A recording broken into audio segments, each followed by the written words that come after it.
Good evening, good morning, good afternoon, wherever you may be in the world. Hello. What is up, everybody? Um, Brendan Isaiah Bengtson here, bringing you the arts of arts. How's everybody doing out there in the world? What's going on? Yeah, we are here for another round of. Oh, what are we working on today? The Demon General. Yes, that's what we're working on. If you have not, yeah, there we go. If you have not had a chance to catch some of the earlier streams on the initial blockouts and all that fun stuff, you can go back and catch up on ZBrushLive.com and go find my page, Brendon Isaiah Bengtson, and then all of the previous streams will be there if you would like to go back and catch up. But what we are doing, what's up, Goofball? How you doing? We are going to continue. So this is the concept. If this is the first time here, this is from Bjorn Hurri, absolutely awesome concept artist. He recently published a book called Abominations. I see that in the bottom left, right here. I highly suggest picking it up. It's an amazing book with an awesome concept. So I figured, hey, let's do one of those. It'd be awesome. Yeah. So this is the concept, and this is where we are at the moment. We've gotten through most of the blockout phase, and we're starting to get into some secondary blockout shapes now. Like all the major shapes are in and are at play. Now it's time to start refining some of those secondary shapes and kind of drilling in and having fun. This is the fun part. So that's what we're going to do. I'm gonna take a drink of water. Hold on a second.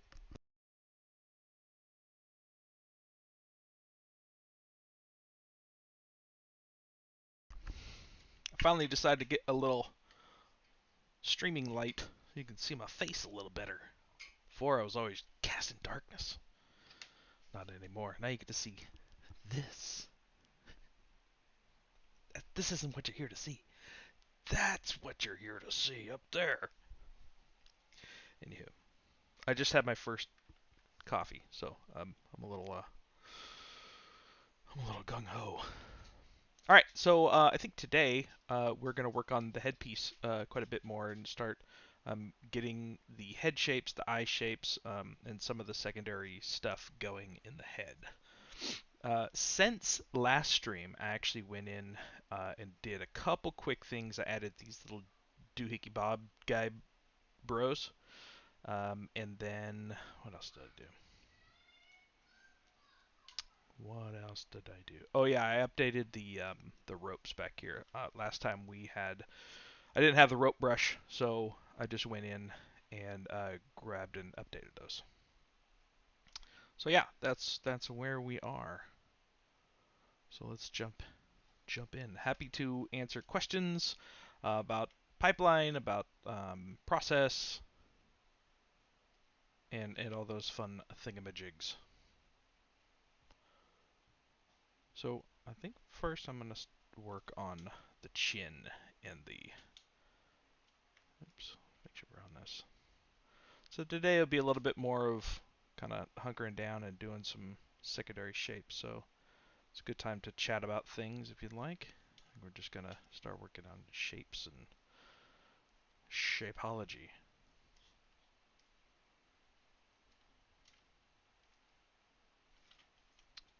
Okay. I did notice that she has larger spikes on her head in the back here. So there's one main one and then kind of one that creeps behind this one, which is not really shown here. So we're going to rectify that.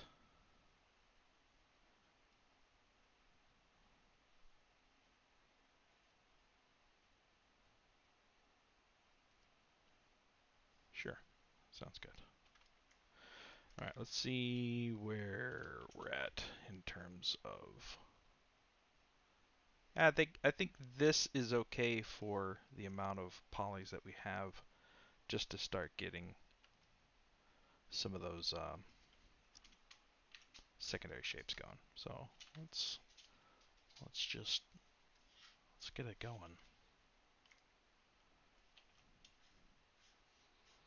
Just gonna see if we can find some happy accidents and kind of see and define what some of the the secondary shapes feel like when you kind of drill down into it.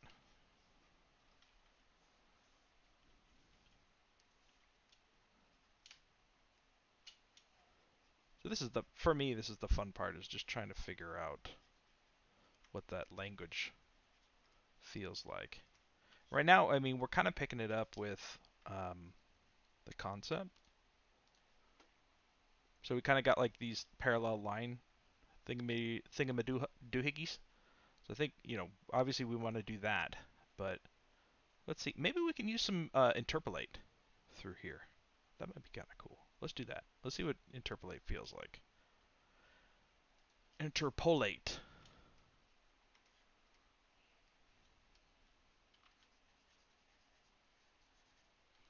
Let's get enough geo in there first.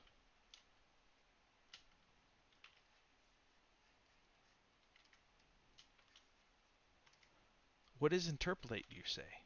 Oh, I'm glad you asked. In the new to 2021.7, I think it's in the stroke. Oh, where is it? Interpolate. Here it is. So this is pretty cool. So what you can do is you can say, I'm going off of what I remember. I haven't actually used this yet. So what if we do something like this? I think we need a little bit more geo in this. This is.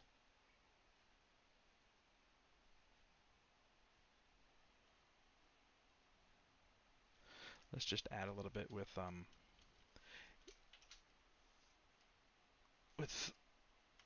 Sculptors Pro. So I'm just going to come in here and I'm going to smooth this out with Sculptors Pro, and this will kind of remesh that area based on my brush size, which is really handy.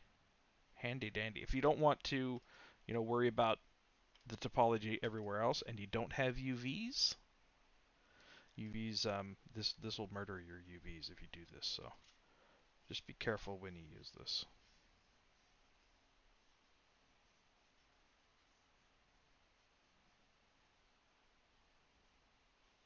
Okay, so we got a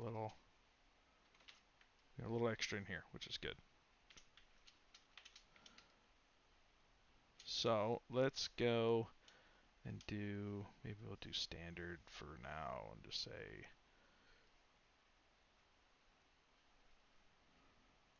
okay, we got that, and then we got that, and then we say interpolate. Basically what it's doing is it's saying, okay, this stroke here is my beginning point, this stroke here is my end point, and then how many strokes in between this shape and this shape across the surface. It's pretty cool. So let's say maybe 5. Let's try that.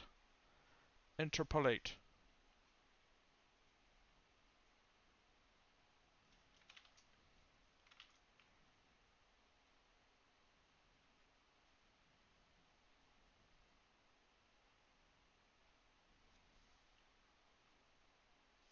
There you go.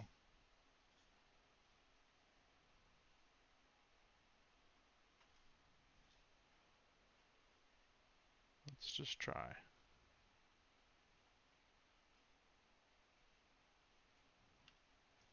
So now maybe that would be 10.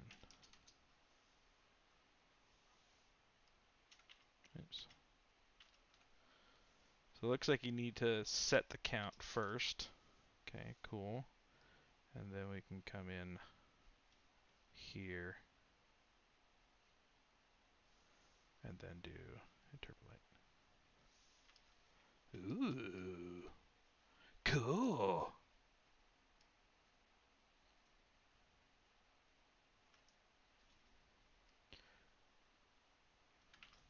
All right, and then maybe we'll do adjust last, and then we can say, oh, I want it a little bit more or a little bit less. How dope is that? Oh, I love it.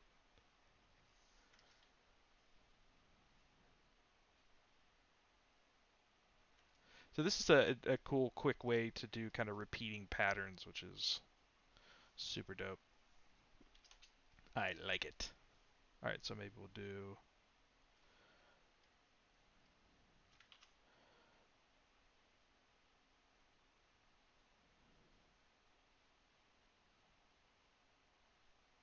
All right, and then we'll do 5. It's a really good, quick way to block in some repeating patterns. It's kind of cool. Actually saw Michael Pavlovich doing this as well.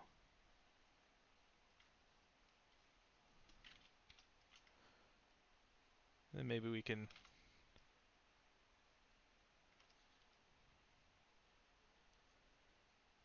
You hope to wake up looking like this someday. Okay.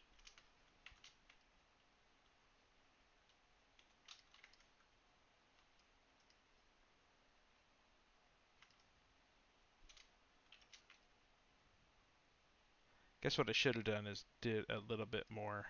That's okay. We can just start there and then do other things as we kind of go.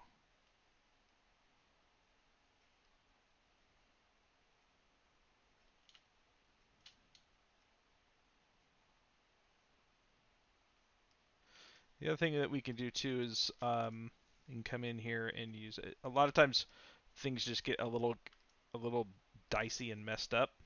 So sometimes what I do is I'll come into clay polish and just do a quick clay polish on it. Let's see what that looks like. So that's before, that's after. It's kind of cool. It gives you some nice results in a clean up, sharpen up kind of way. Maybe we'll see what this looks like.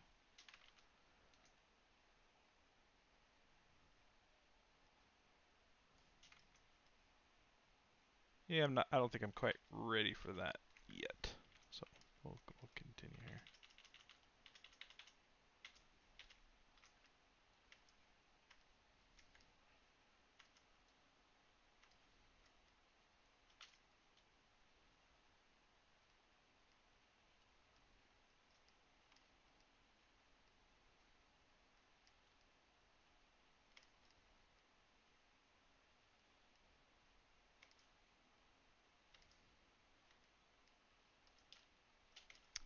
And maybe I do need a little bit more geo. Yeah. So what I'm going to do is let's duplicate it first before we totally wreck it. I'm going to wreck it. And then we're going to see what kind of resolution we need. So I usually, the resolution really depends on the overall size of the piece um, and the global scale that you have.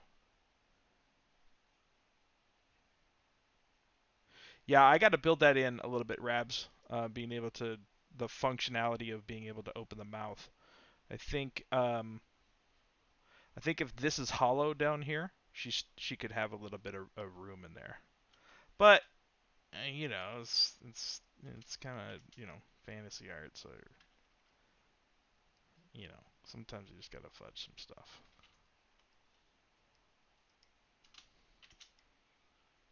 So let's try. So I feel 256 was pretty good, but I think I just want to go, say, maybe 400. Just need a little bit more. I think that will do. That feels pretty good. Okay, then now what I'll do is I'll go through and just do a really quick clay brush, clay polish, just to clean up some of the shapes, and then just start continuing from there. Oh, Nightbot is on fire today. So what happened was, while you're seeing all this orange now, is in order to get this underlying lines, I basically just duplicated it, shrunk it in a little bit, and then colored it orange, so that whenever I um,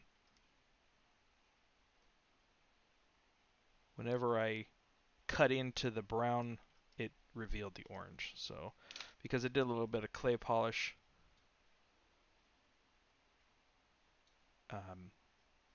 it kind of shrunk it a little bit. So I think what I'm going to do is see if we can just do a quick inflate.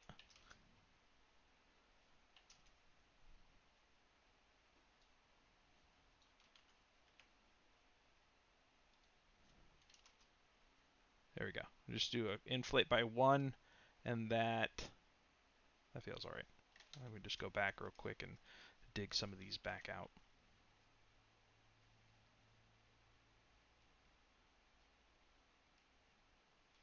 Easy peasy.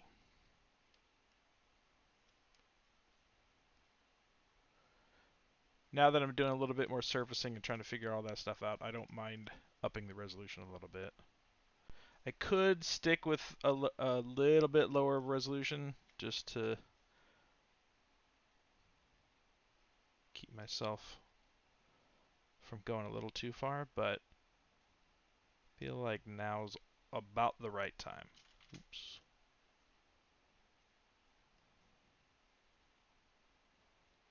Yeah, we're starting to get just quite enough in here, which is good. Now I can start playing. This is the fun. I love secondary. I used to really love tertiary the most, but I found out really quickly that you don't really see tertiary too often. And really the most bang for the buck is typically the secondary shapes. So if you can nail great secondary shapes, you get a lot more bang for your buck than saying, oh, all this, this super surface detail stuff is awesome, but you're never going to see that because most of the time you're going to see it about this close, unless you're, doing poor detail or something like that.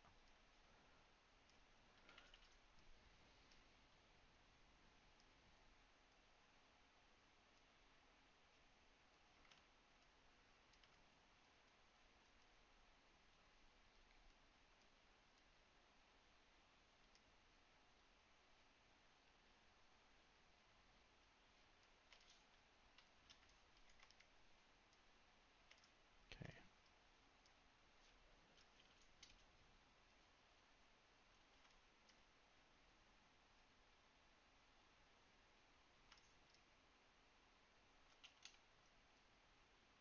So we're going to continue working with the little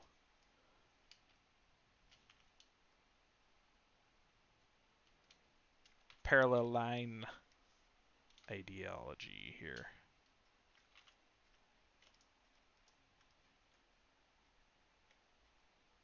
Yeah, you're exactly, Mizuma.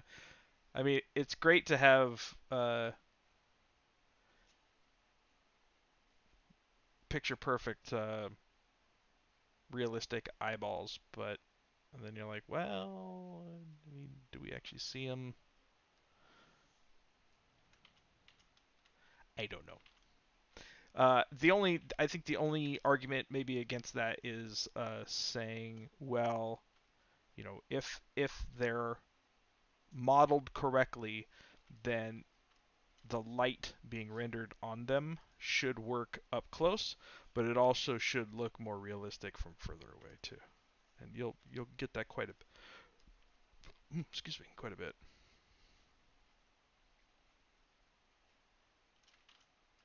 Okay, let's say 25, and we'll do this and this, and then let's interpolate.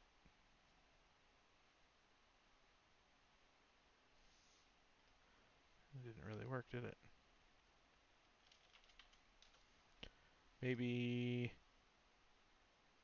this, and then here. See if that works. Yeah, that does work. So maybe we'll do 10, and we can say this one, yep, to here, interpolate, here, to here, interpolate.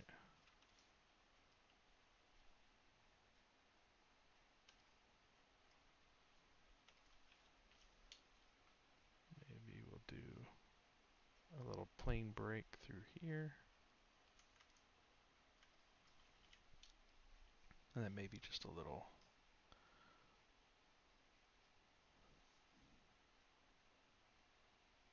Let's go back to here. Let's set our history.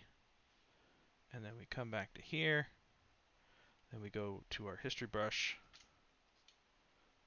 We do have to turn off symmetry though. That's the only thing that it doesn't like, the history brush. The other thing it doesn't really like either is heading off the silhouette. Doesn't really like that either. So what I'm doing is I'm lightly pulling this stuff back a little bit because I don't want to. Yeah, maybe just be easier to do that. I don't want to break the silhouette too much. I'm gonna turn symmetry back on, and I'm just gonna smooth those guys down a little bit.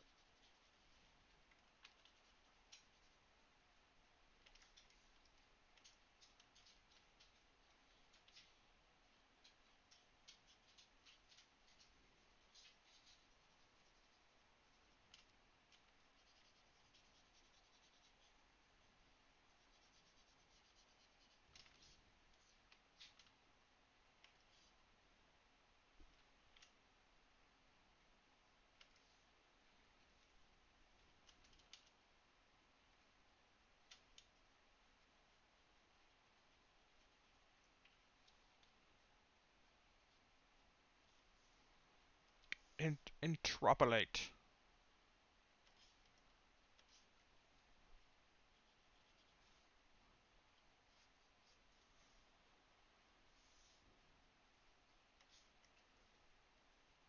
And then we'll just do a couple by hand.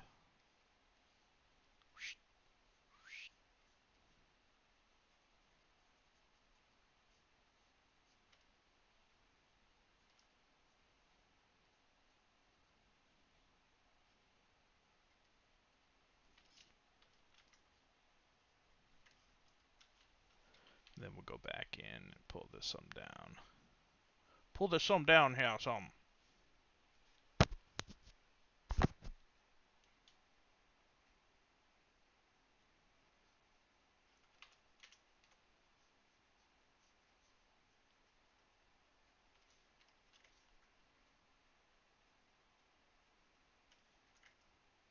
Okay.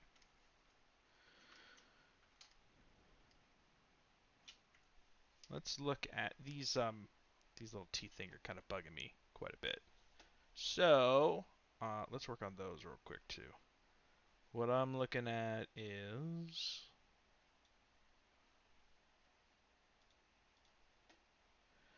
the presentation of this, and how it falls into the face. So I want to make sure I get this curvature correct, right? So it's basically sitting outside. The majority of it is sitting outside of the silhouette of the face, and it's fairly straight, maybe a slight curve, and then break the curve and goes towards the eyes. So that's kind of what I'm looking at when I'm looking at these, because right, these are nowhere near as striking. So we're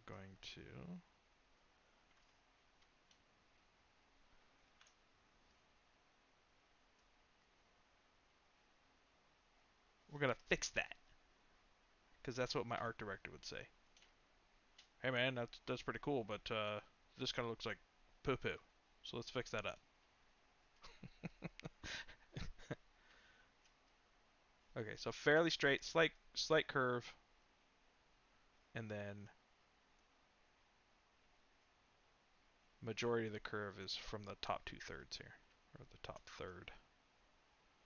Let's get these guys a little bit more straight.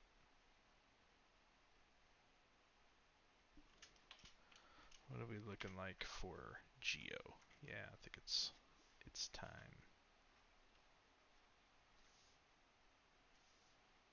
So let's divide. Nope, I'm gonna need more than that. So maybe 256. Nope, gonna need a little bit more than that. Let's try 512. Good enough for now. Okay, sharpen this dude up a little bit. Maybe we'll use our trim dynamic in here and just trim dynamic is super powerful.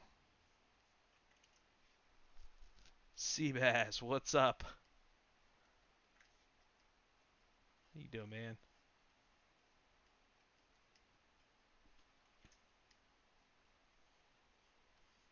Just sharpen these guys up a little bit. Maybe we'll get our silhouette a little fixed up.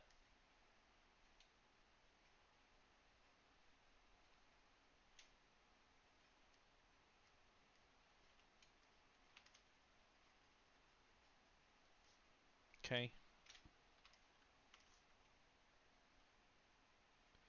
Yeah, man. Thanks for dropping by.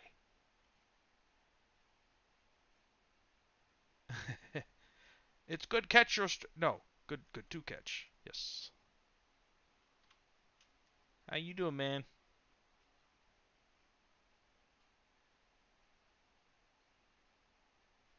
Okay. I feel like maybe we're just a little too a little too thick back here.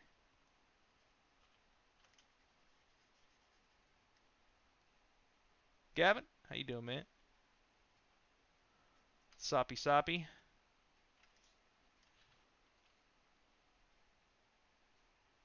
So I'm also looking at the weight down here. All right, most of the weight is here, and this feels a little too weighty, just a touch. Let me just bring that in just a touch. Yeah, plans for the model. Outside of the stream, not really.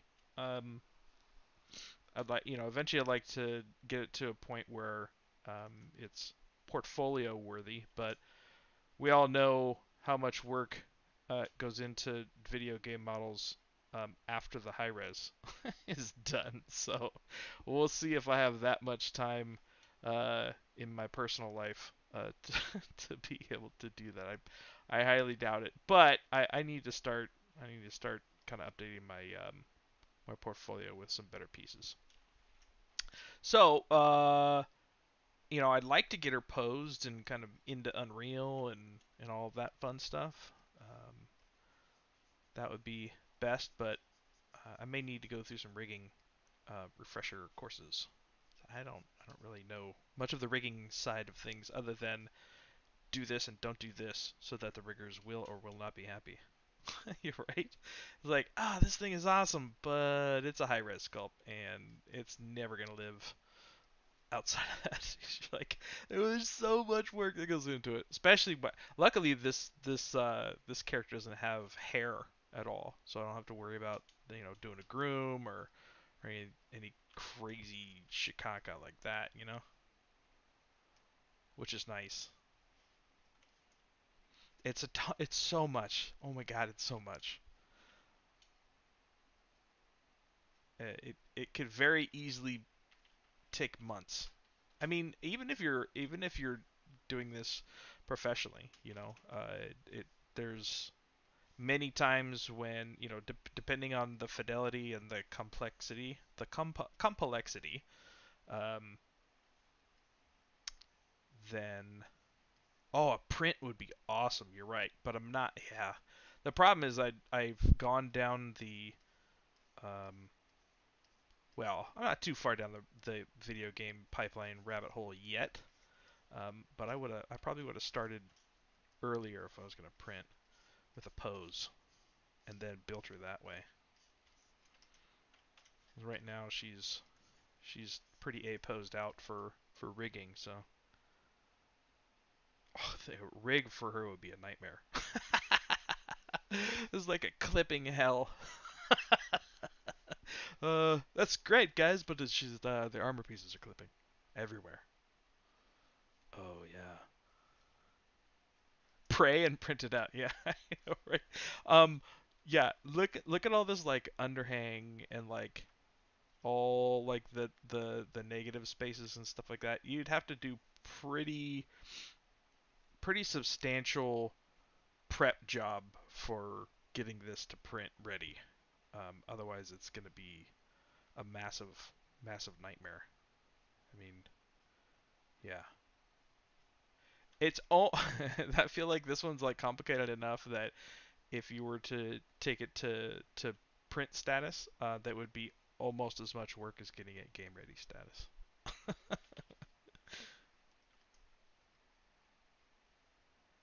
clear that mask. But yeah, I actually, you know what I really want to do? I was thinking about this over the last few months. I really would love to do a. You know what? Maybe I'll do this next.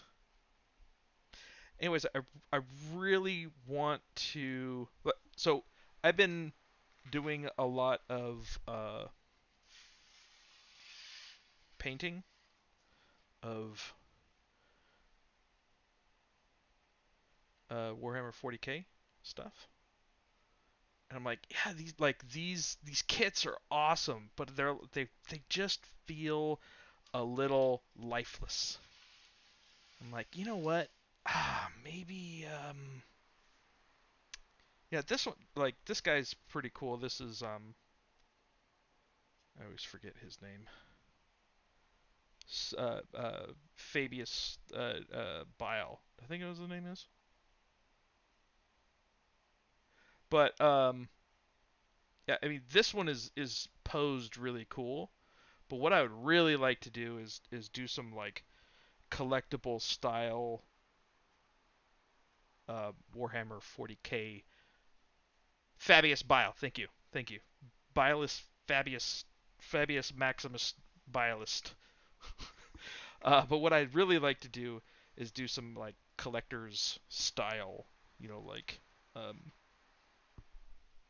sculpts, but with Space Marines and you know what? Maybe a really cool tech priest would be super dope. Like something you know more along the lines of this, but as Warhammer 40,000 subject. Because I don't really see those out there at all, right? Like you have like the posable ones from McFarlane, which are really cool, like these ones. This is the Sisters of Battle. Like this one's, but I mean it's posable, so like you can paint it and do all these things, but it's not like it still kind of has to be a little more static and not really dynamic, you know. Belisarius Call, yes, not Fabius Bile. Fabius Bile is he was a apothecary, wasn't he? For um Oh, you use the apothecary for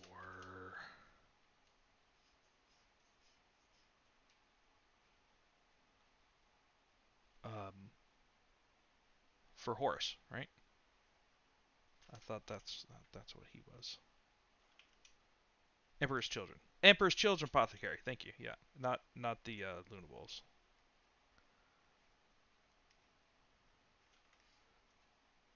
or the Sons of Horus, I should say. Anybody reading no, it's good. No, it's good. That's actually like that should be base knowledge and bad on my part for forgetting that, putting myself on the spot. But thanks for the help on that. I mean, doubt it'd be so cool. Like I really wanna do collectible style sculpts um for some Warhammer 40,000 stuff. There's just not enough of them. You know what I mean? Or any really.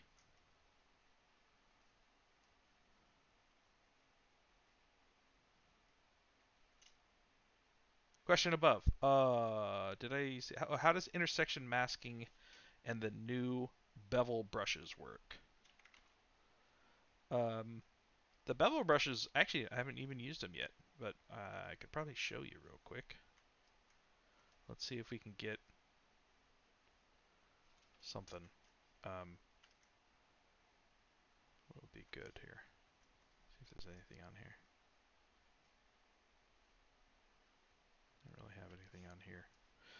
But let's just do this. So let's append a sphere,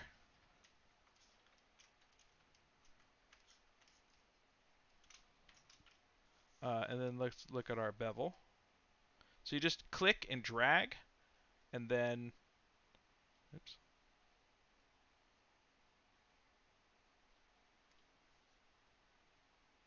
wait. So you click and drag. Why isn't it doing it? I haven't used them yet, so maybe divide a couple times.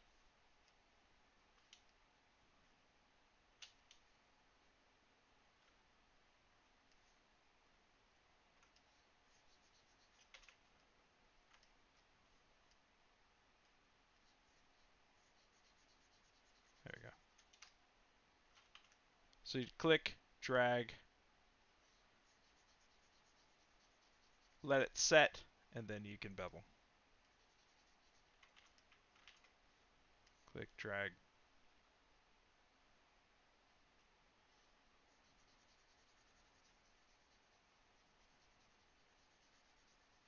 There you go, like that.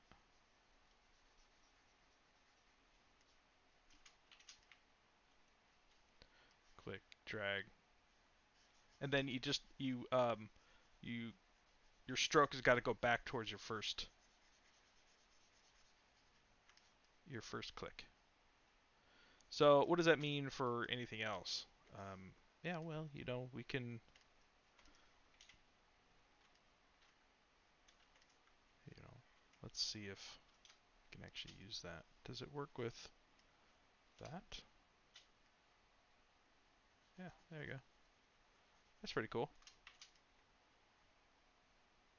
So it works with Sculptris Pro, which is pretty cool. So if you want to get a nice bevel on something, you say like, oh, maybe this bevel is like here, and then we just it's cool. I like it. Was that the question you were talking about? I think so. Unless I missed another one. If I do miss a question from you guys, definitely feel free to either post it again or let me know, because sometimes things go by really quickly in chat and I get distracted.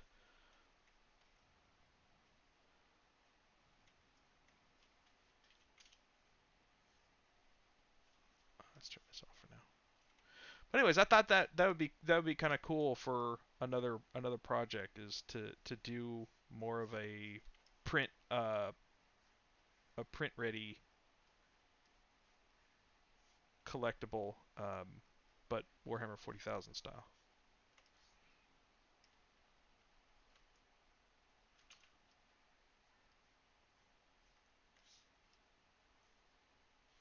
What do you guys think? That'd be something that you may want to see. How does the intersection masking work? I actually haven't used that yet, so I probably wouldn't be the best around to tell you how to use this thing, 'cause I'm not the best for that. What I would do is I'd take a quick search for Michael Pavlovich uh, on YouTube. He goes through a ton of stuff, and I'm certain that that's one of the things that he touches on. Sorry.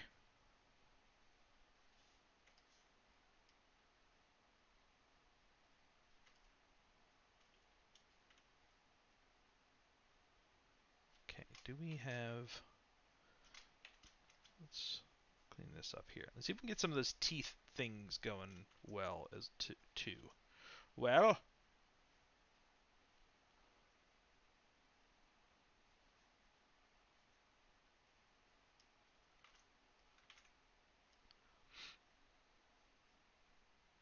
so let's take a quick gander at how some of these teeth are working.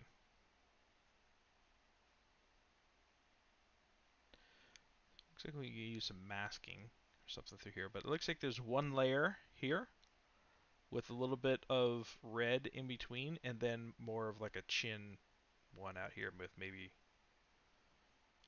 some extra little ones. Let's try it. See, let's see what it do. What it do?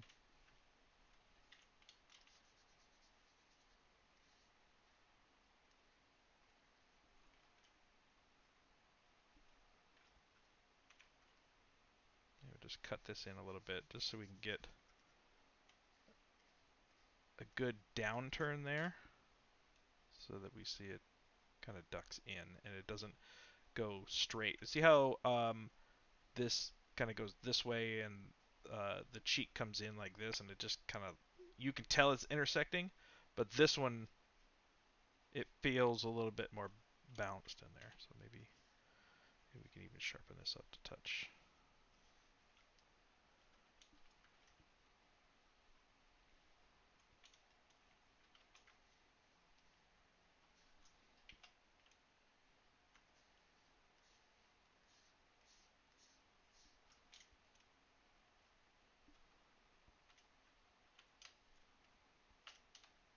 Maybe we can even pull this out just a little bit.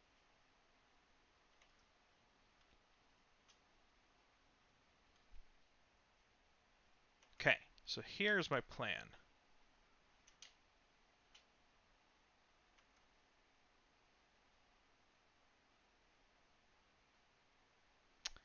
What if I make the chin piece a separate piece from all of this? So I'd like to drill down into this and give it a little bit more. Maybe we can find a good intersection.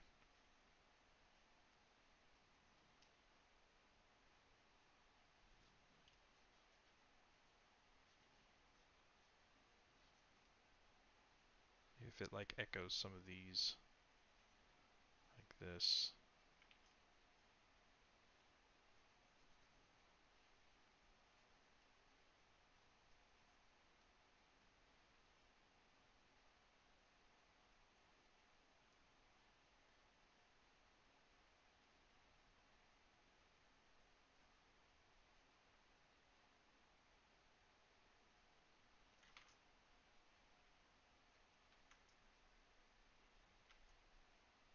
All right, and then I can hide this cut in one of these little areas here.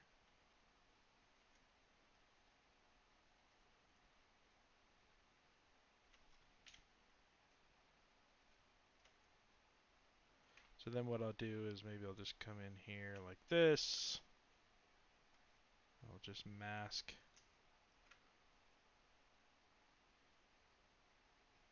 this whole section out.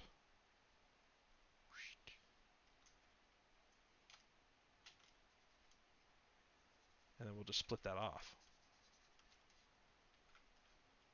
Oops. Oh, buddy. Easy.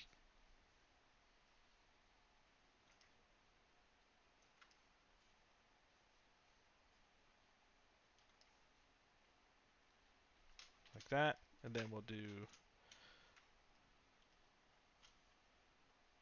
split hidden.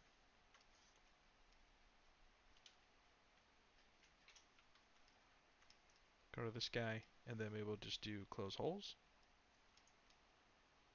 Cool.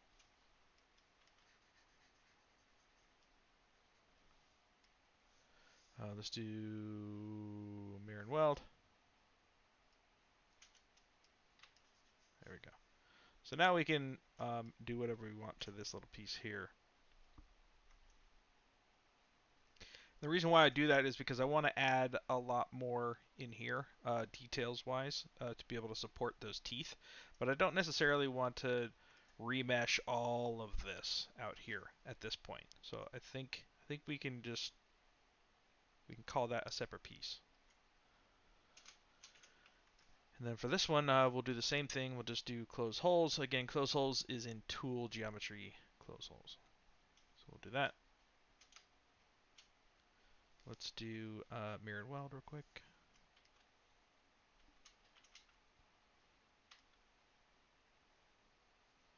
So now because we had some color applied to it, and we had white selected, it's going to fill with whatever color that you have. If you have vertex paint already on there, just fine. We can just I can go to my standard brush, do RGB. We do C for color pick. We'll color pick that, and then we'll just do fill again.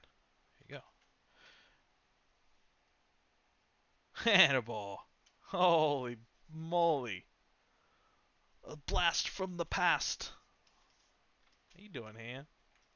What up? BIP. That was from my old. God, I haven't done anything on my actual stream for quite a while. For quite a while. I just haven't. I haven't had the time. You know. Let's go here. We already got the color pick. We'll just fill object again. Cool. How you been, Hannibal?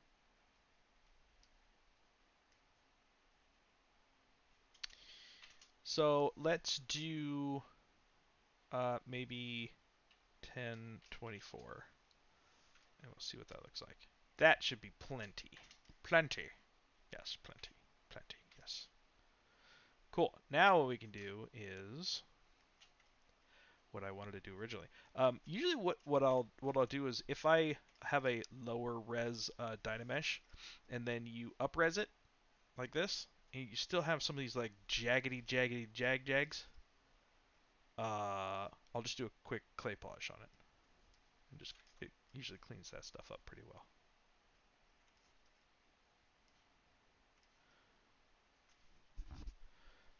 Figure out some XGen. Oh yeah. Oh XGen. Oh XGen.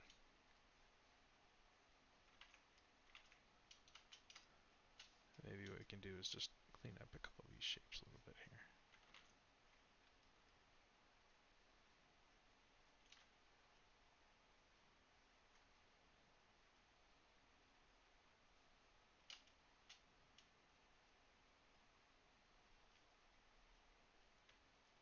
Okay, so what my idea was to say, let's just mask some of these off.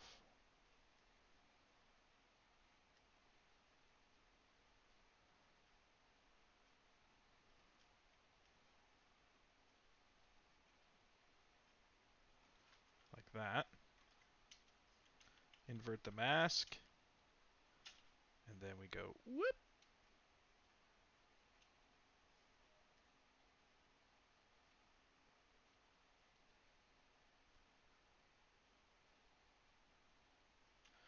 Well, if I told you what secret project I'm on, then it wouldn't be secret anymore. So I can't tell you at the moment. What I can tell you guys is that we just announced that we're going to partner with the initiative on the remake for Perfect Dark. That's all I can say, though. That's all I can say.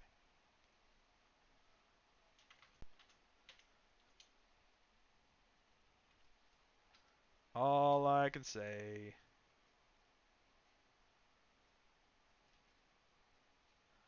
'Cause that's all I can say.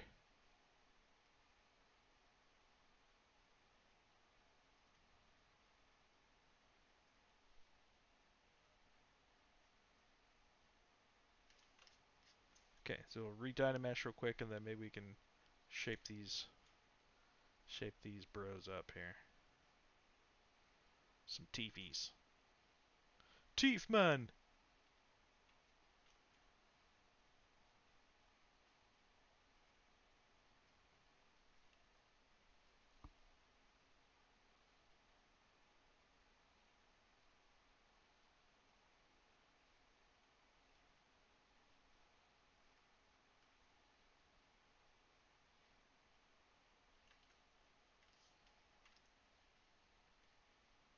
Oh, they're a lot bigger than that. Oh, yeah, they're definitely a lot bigger than that. But thanks, man. Thanks on the everybody has an opinion about the Avengers project, but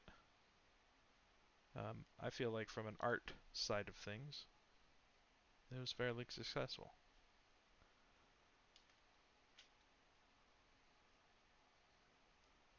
I sure as hell enjoyed working on it. That's for sure.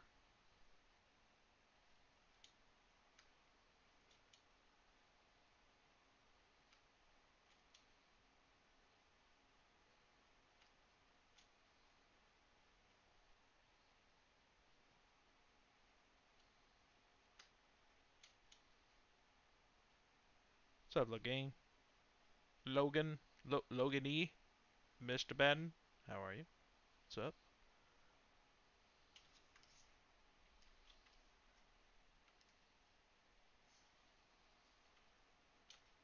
Okay, now what we can do is just smooth out the ends a little bit, and see if we can get these a little bit more pointed.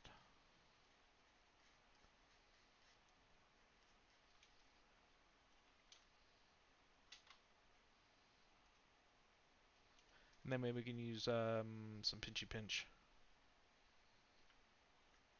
What do you guys think about NFT stuff?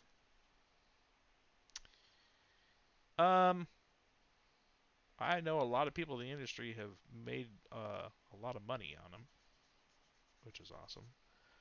If, um, I feel like it works for if you are um, fairly established, a fairly established artist um, who can sell stuff. But yeah, it's um, it's a thing, and I think that any time that we can pull digital content and add value to it as a digital piece of art, um, I think that's good. You know, what's up, Farron?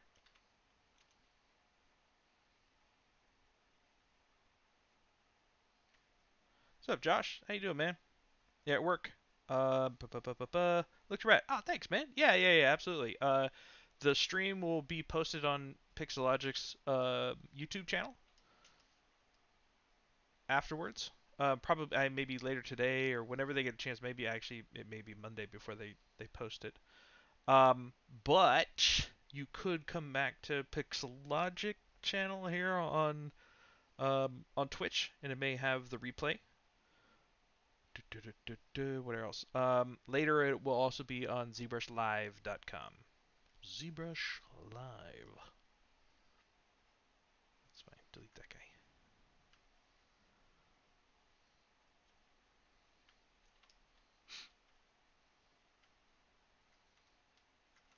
guy. Can you make a FBX file with ZBrush and then import it to Real? Absolutely, you can. If you go to your Z plugin up here and you go to FBX exporter, you can export it right here. But if you do regular export up here, it's OBJ. I don't think FBX is in here. Oh, they did. They changed it. You can do FBX here as well. But that's only for, it only exports what you have selected if you do it this way. Um, but if you do it within the FBX exporter up here, you can do selected, visible, all kinds of stuff in here. And then you can dump it into Unreal. What do I usually render in? I try to render all of my game art in some kind of game engine. So typically, what I do is I use Marmoset. Marmoset Toolbag 3.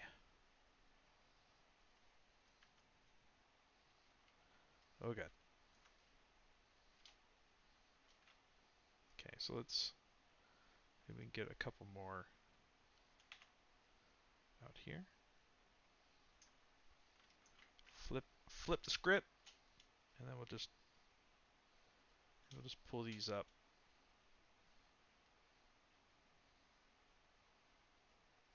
Yeah, absolutely.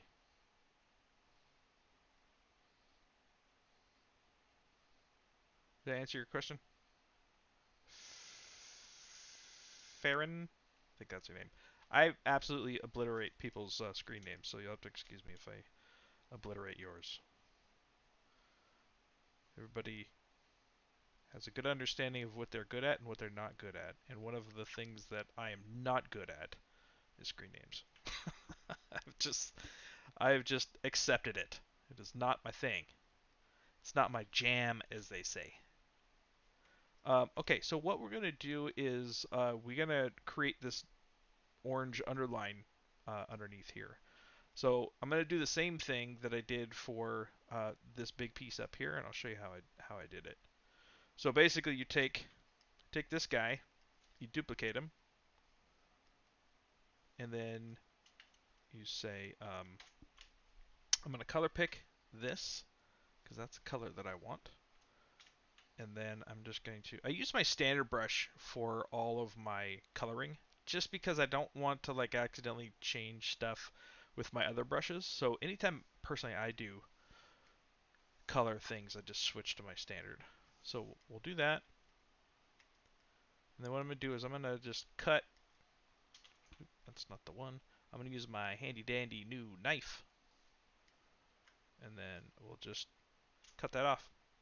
Cut it out, man.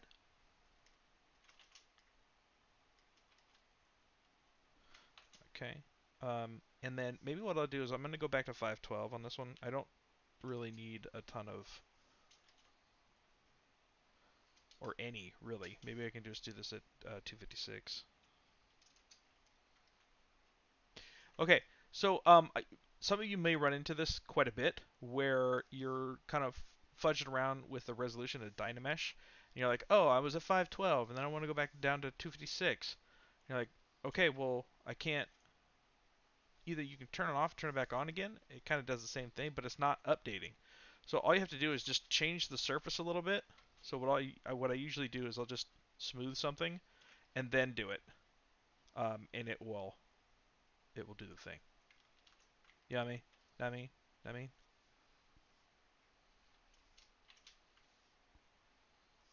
Okay.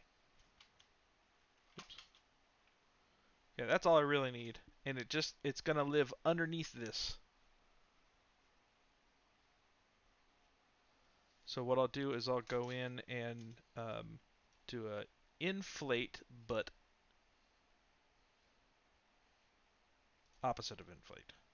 So I'm just gonna go say -1. Right, and that's going to push it underneath the surface. And now what I can do is I'm going to go back to, let's go to this guy, yep, and then I'm just going to smooth them out just a little bit.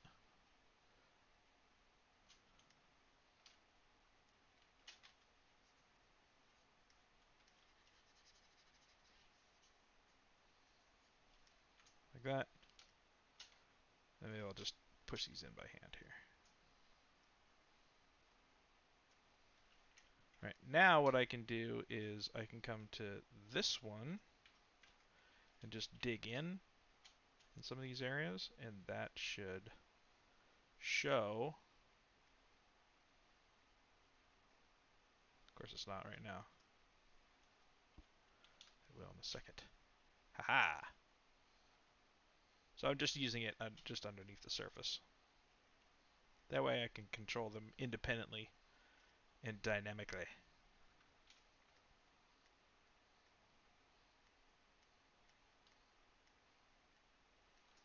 I use that trick quite a bit because it's you can just work on things non-destructively that way. Know what I mean?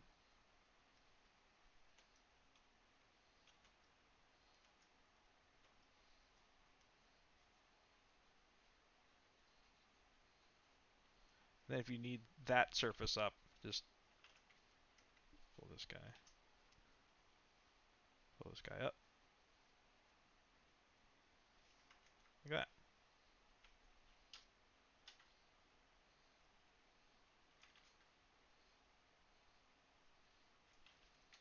We can even pull some hints in here as well.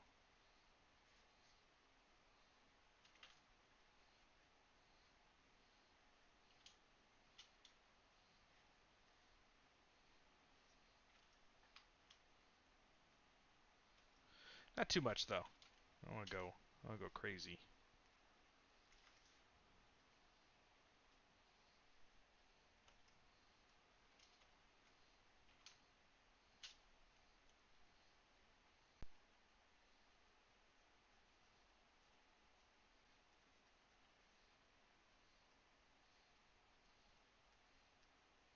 Not gonna do what everybody thinks I'm gonna do.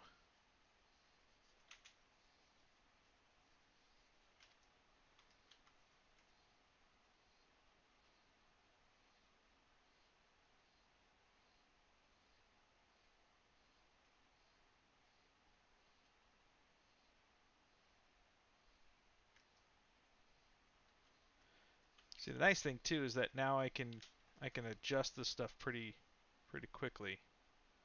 Maybe I want these to live a little bit further out here.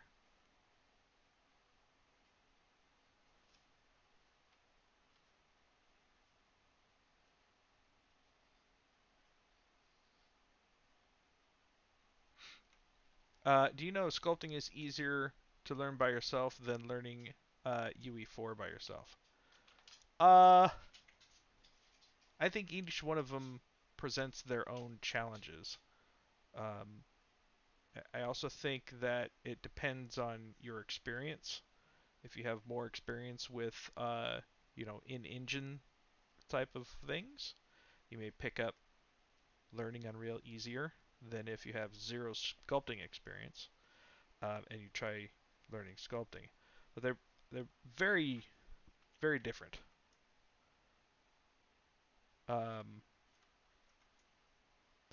I think it plays to your strengths and weaknesses as well, right? If you are somebody who is a better visual learner, then sculpting may be easier.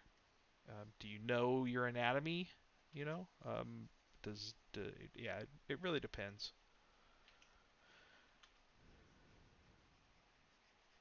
It also depends on your motivation too. If you're like, oh, I have to learn this, whatever. But then if you're like, oh my, I love sculpting, you're gonna spend more time doing that, and you're gonna think about it more often, and um, you know, you'll put more energy into it. So it really depends. It's hard to say.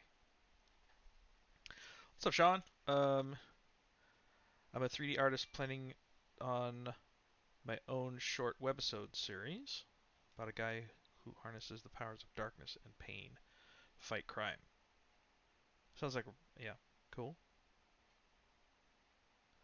Turn into smoke, huh? Do you know how I'd go about getting that type of effect? Like which software? I'm thinking probably Houdini. Um, Going for a similar effect to Nightcrawler and X-Men. It's also going to be animated, not live action. Um, yeah, first thing I would say work on that stuff in engine, right? Or wherever that the majority of that project is going to lie. That's where probably you should be doing quite a bit of your um, of the work and trying to figure out what it takes to do that. So um, Houdini is super duper powerful, but it is also super duper complicated if it gets out of control. So I would be careful. Maybe look for some tutorials or something on like smoke effects or something specifically, and not go too far down the crazy rabbit hole on that one, because you can get lost probably pretty quickly and pretty easily. Um, what are some of the other? I know that that Unreal actually has some pretty decent effects, so you may want to look into that as well instead of figuring out a different program and then trying to get them to meld correctly. I would say if it's going to be in Unreal, see what God, what is the Niagara? I think is the new special effects system. I don't know if that's in UE5 or not, but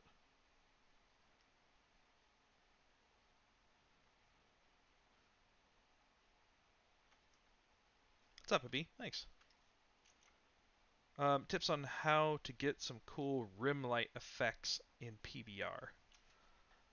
Are you talking about in ZBrush, Nafi?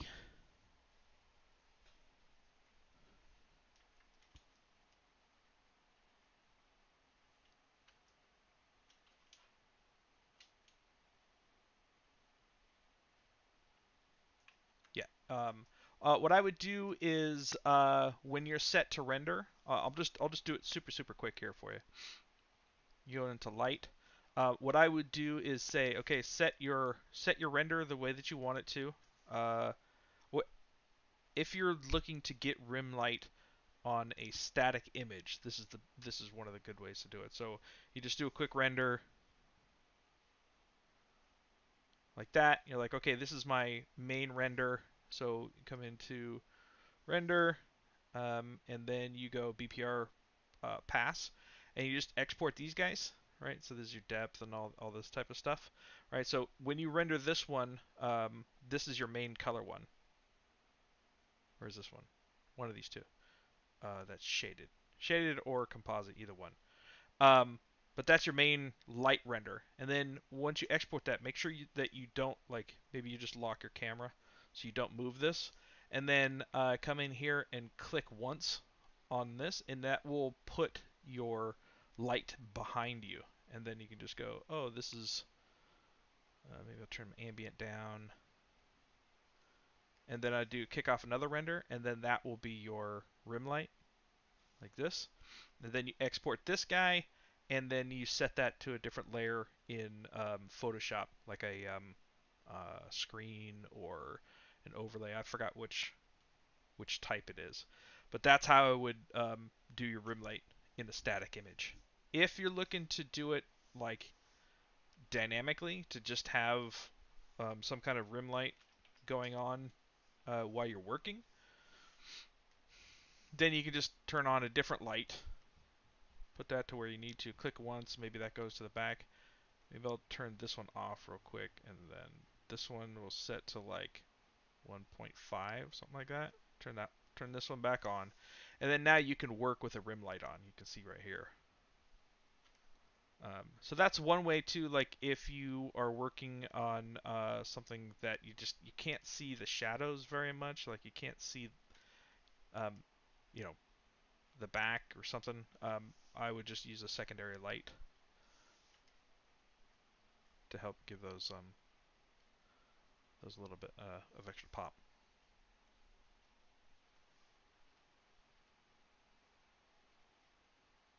So okay, cool.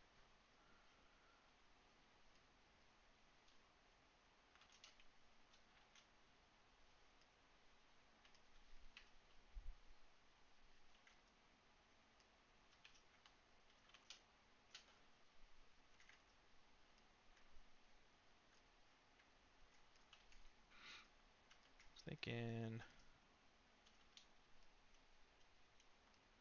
Thanks, Nuffy. Appreciate it.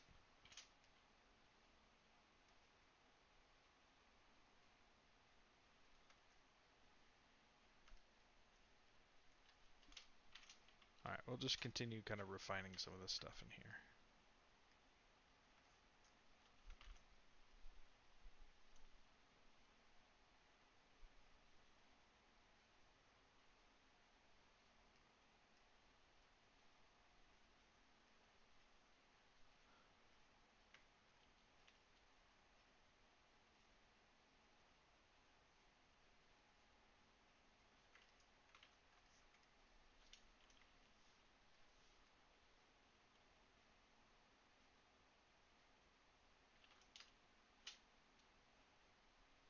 This feels just a little too thick, so I'm going to knock that down a little.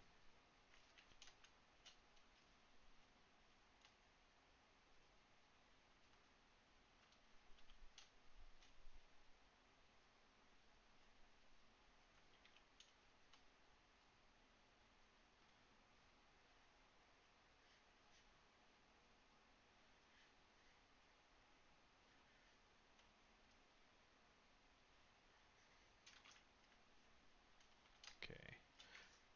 I like this front horn. I don't really like the shape. It feels way too... a little much. Little much.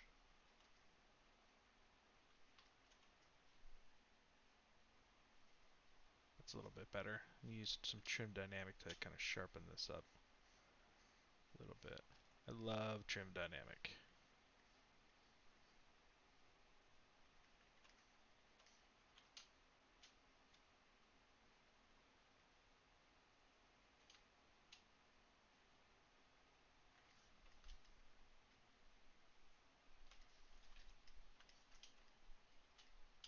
Feels a little like Guyver. You remember that show? 80s. What was that? Was it Guyver? I think it was Guyver. You guys got to help me out on that one.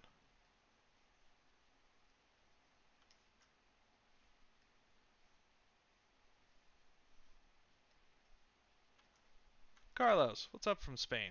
How are you? How's Spain treating you?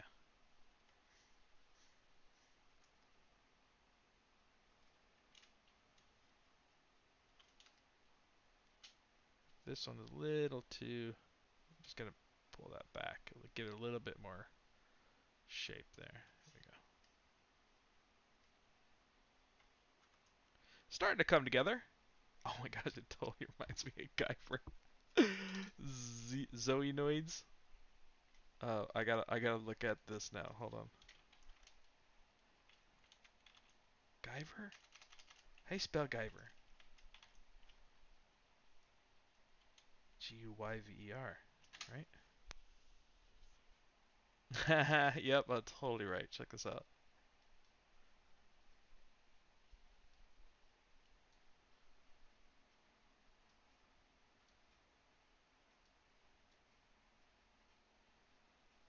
There you go. Yes. Oh, Guyver. Yeah, that's totally what it reminds me of.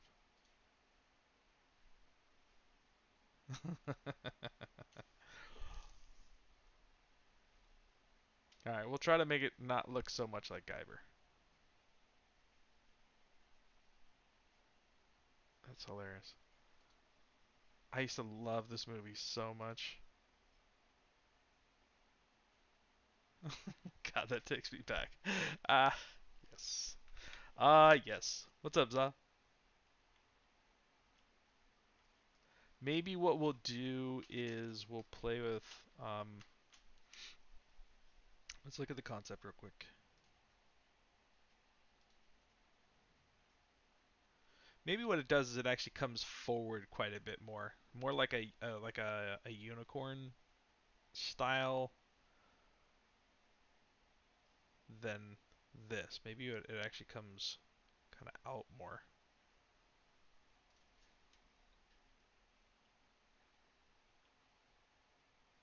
It was so good, wasn't it?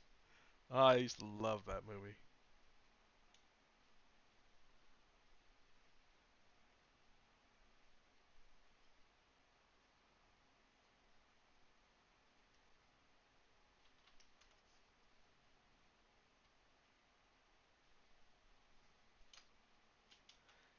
Maybe I'm just gonna cheat it down a little bit. I feel like maybe it's a little prominent.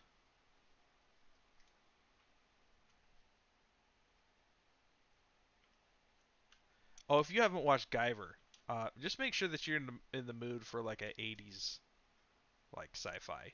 It's nowhere near what movies are these days, but like anime turned live action 80s movie. Like if you're in the mood for that, then totally watch it. That feels a little better. A little less Guyver. Yeah, wasn't there a couple movies? I thought there was a couple different ones.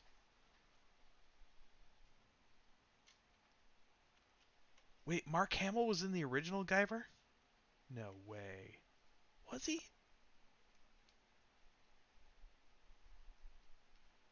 Yeah, it was definitely anime first.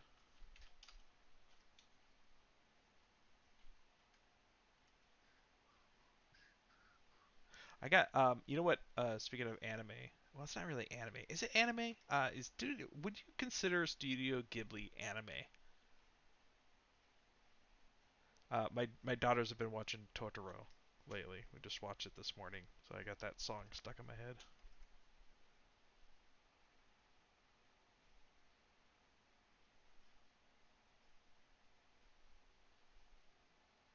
Guyver Dark Hero was the second one. I feel like the second one wasn't as good. Was that?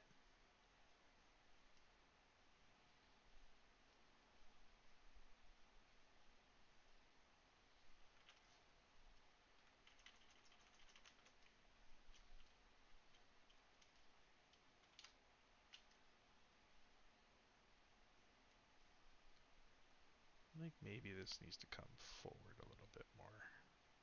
This can come down.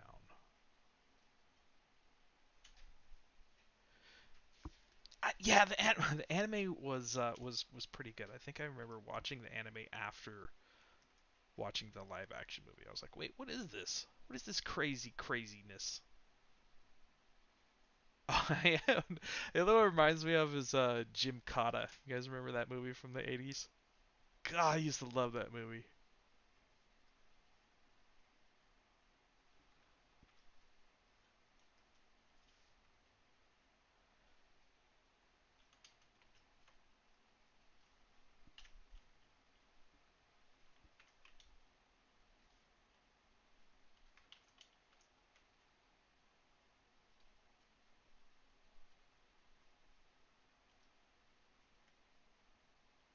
Jim Cotta was like the original Running Man, wasn't it? It's kind of like it was like a game show, wasn't it?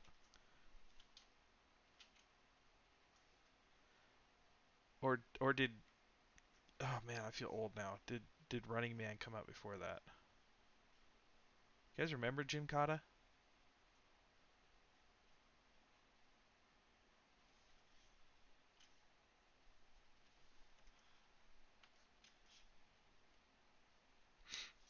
You expect that movie to be made soon? Yeah, there's so many reboots. It's all about the reboot. Recall reboota. I feel like today is just a kind of a muddle day.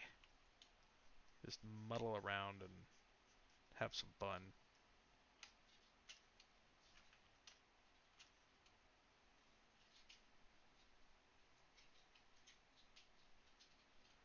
Some days when you're doing art, you get a lot done, and other days you just kind of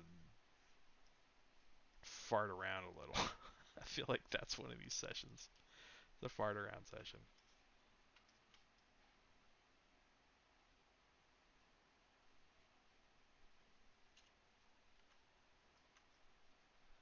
I feel like her eyes are too close together. What if we like widen her eyes a little bit?